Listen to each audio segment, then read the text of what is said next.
Okay, so the first theory that comes under trait approach to studying personality, the first person who ever tried to study personality by studying individual traits that people have was Allport, Allport.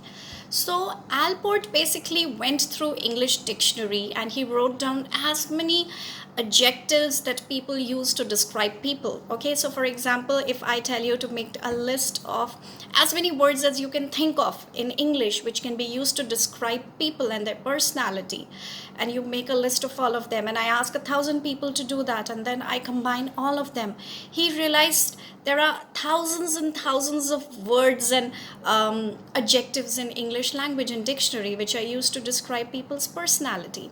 But many of them are have a commonality in between. Many of them have overlapping meaning, and he sorted out through all these adjectives, and he realized that most of these words are basically belonging to three different category. So there are cardinal traits, there are central traits, and there are secondary traits. So according to Allport, our personality, who we are, is made up of three different kinds of traits: cardinal trait, central trait, and secondary trait. Okay, so what are cardinal traits? Now cardinal traits are very generalized things about us which actually define our personality. These are the kinds of value systems that we go by and we live through our life, and they kind of become synonymous to who we are.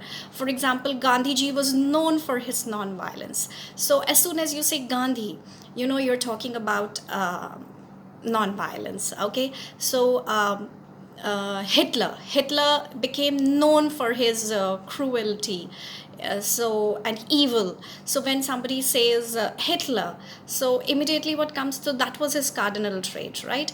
Then Mother Teresa. So when you see of Mother Teresa, it was about charity. Okay, so they define who you are. And what Allport said was cardinal traits actually for most of us develop much later in life. You at this stage may not know what your life stands for or what you truly believe in. Your personality is not so strongly driven by cardinal traits right now. You're still finding out who you are and building up on your personality. But slowly, as you go through life, much later in life, you would realize there are certain very strong aspects of your personality that actually define who you are. So when I say Mother Teresa, I can actually define Mother Teresa with her sense of charity and helping, right?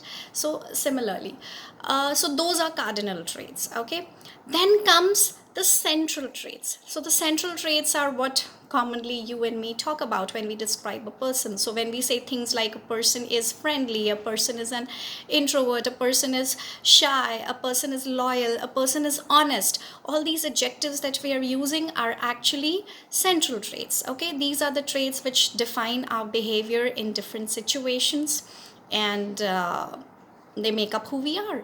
And then comes the secondary traits. Okay, so secondary traits are very specific fine details about a person. Okay, for example, I'm a very quiet person, I'm a very relaxed and friendly person, but I get very anxious when I'm put on stage. Or I love eating when I'm stressed out. So these are very specific details about a person that describes that person's behavior in very specific situations. The tiniest, the specificist details about a person come under the secondary characteristics. Okay, central traits. Central traits are those that define who you are. Sorry, that was cardinal.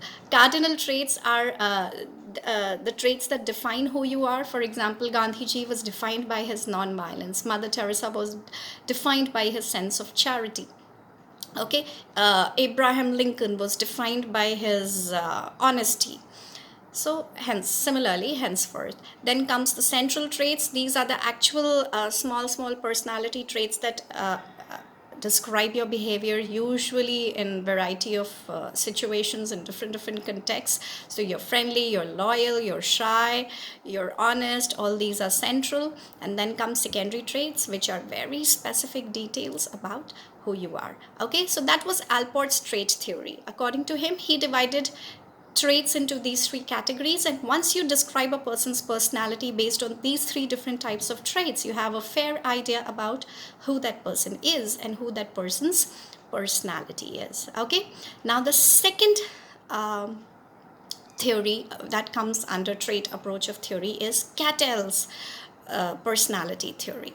So Cattell, what he did something similar to what Allport did. Okay, so he again collected all the adjectives in English language which are used to define a person's personality, and he realized there are thousands and thousands, if I'm not wrong, I think 56,000 or something like that. He found so many words and adjectives that are used to describe people's personality, right? But again, he realized there was a lot of overlap. There were a lot of synonyms that were there, that were basically describing the same kind of behavior, and he used a special statistical technique called factor analysis. Okay, so factor analysis helps us in identifying high correlation between variables. So if there are two different words which are highly correlated, that means they basically are telling the same thing, so you club them together.